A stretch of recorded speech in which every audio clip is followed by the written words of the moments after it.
Everyone, मैं आ गया हूँ फर्स्ट पोएम लेके 10th क्लास की। जैसे कि मैंने आपको कहा था कि हमारा जो पूरा कोर्स है मैं आपको सारी चीज़ें पढ़ाने वाला हूँ उसके अंदर 10th क्लास के अंदर। चलिए बात करते हैं। मैं बात करता हूँ पोएम की जिसका नाम है डस्ट ऑफ स्नो। डस्ट का मतलब क्या हो गया, जैसे मिट्टी का होते हैं, कण होते हैं, लेकिन स्नो भी हमारी वैसी ही होती है।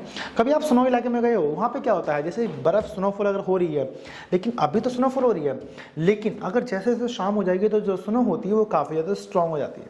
देखो हमारी जो स्नो होती है बहुत लाइट होती है और बर्फ़ पे या किसी भी चीज़ पर आराम से टिक जाती है वो। चलिए बात करते हैं डस्ट ऑफ स्नो की। डस्ट ऑफ स्नो किसने लिखा है चैप्टर, ये रॉबर्ट फर्स्ट ने। और इसके बारे में सॉरी सर, इनके बारे में बता चुका हूँ पहले ही मैं आपके बारे में, ठीक है। इन्होंने काफ़ी सारी पोइट्री वगैरह लिखी है और ये काफ़ी एक अमेरिकन पोएट रहे हैं। इन्होंने काफ़ी सारी चीज़ लिखी और चीज़ों को ना कहीं कंपैरिजन करते थे चीज़ों को लेकर। पर हाँ, इनका लिखने का तरीका लोगों को बहुत पसंद आया था, तभी इनकी पोएम सारी फेमस हुई थी। चलिए जानते हैं ये इनकी पोएम के बारे में कि इन्होंने क्या क्या चीज़ें करी हैं और कैसे की गई हैं। तो हमारी पहली पोएम इनकी पढ़ते हैं डस्ट ऑफ स्नो के बारे में। और थोड़ा सा बताना जरूरी है क्योंकि कई बार एग्जाम्स में नाम पूछ लिया जाता है, तो नाम बहुत इंपॉर्टेंट है जानने के बारे में।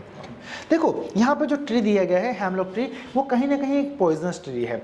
वो एक ट्री अच्छा नहीं माना गया है। क्यों? क्योंकि वो एक खुद, देखो अभी तक आपने सोचा होगा हमारे जो रॉबर्ट यहाँ पे जो सर ने लिखा है पोएम के बारे में, अभी तक हमने क्या जाना है। अगर मैं बात करता हूँ अपने इंडिया की, दिल्ली की बात करता हूँ, जैसे हम इंडिया में रहते हैं, यहाँ पे एक चीज़ नोटिस करना है, यहाँ पे ना बहुत सी चीज़ें मानी जाती हैं।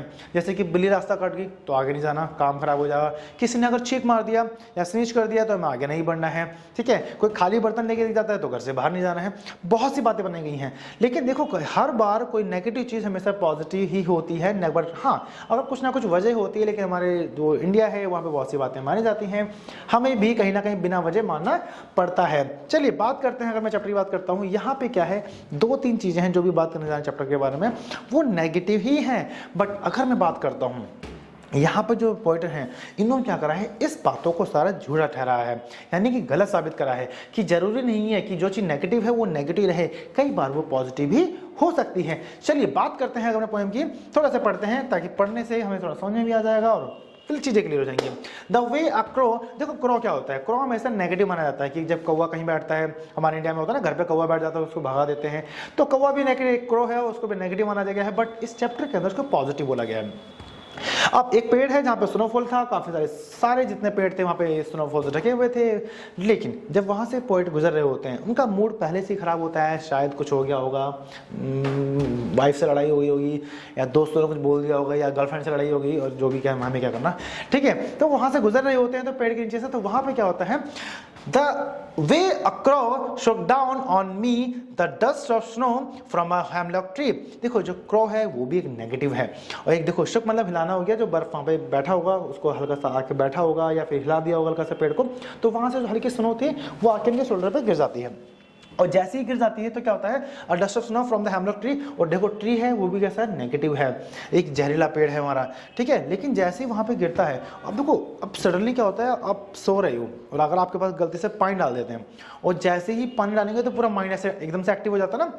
सेम उसी तरीके से क्या होता है, जो भी सोचते हुए किसी थॉट्स में जा रहे होते हैं, आराम से जा रहे होते हैं, और जब जाते जाते क्या होता है, सडनली उनके ऊपर जब डस्ट गिरती है तो ऐसे तो वो क्या हो गया, सडनली से वो चेंजेस हो जाते हैं। क्यों? उनके जो थॉट्स होते हैं सारे वो डिसअपियर, खत्म, जो भी नेगेटिविटी थी सब खत्म हो गई वहाँ पे। लेकिन सडनली क्या सोचते हैं वो इस बारे में जाके कि हाँ, कि थोड़ा मूड अच्छा हो गया उनका, चीज़ें खराब नहीं हुई हैं।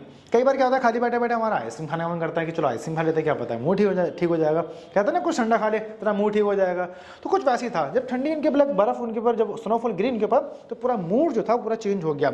अब कहीं ना कहीं देखो क्रो है नेगेटिव है, हम लोग ट्री है वो भी नेगेटिव है, लेकिन जब उनके पास शोल्डर पे जब थोड़ी सी स्नोफॉल गिरती है तो उससे उनका मूड पूरा मूड चेंज हो जाता है और वो अच्छा हो जाता है। चलिए बात करते हैं, has given my heart and changes like change of mood and saved some part of a day I had read। Root का मतलब होता है खराब कर देना, पछतावा, मतलब जितना दिन था कोई भी जो किसी भी समय जा रहे थे हमारे पोएट साहब जी जब जा रहे थे वहाँ पे, तो क्या जब भी इनके ऊपर स्नोफॉल गिरी हल्की सी, थोड़ा सा मूड चेंज हुआ, समझे कि क्या हुआ है क्या नहीं हुआ है, और उसी वजह से जो जितना दिन खराब जा चुका था वो खराब गया तो गया, लेकिन बाकी जो उनका दिन था वो सारा सही हो गया।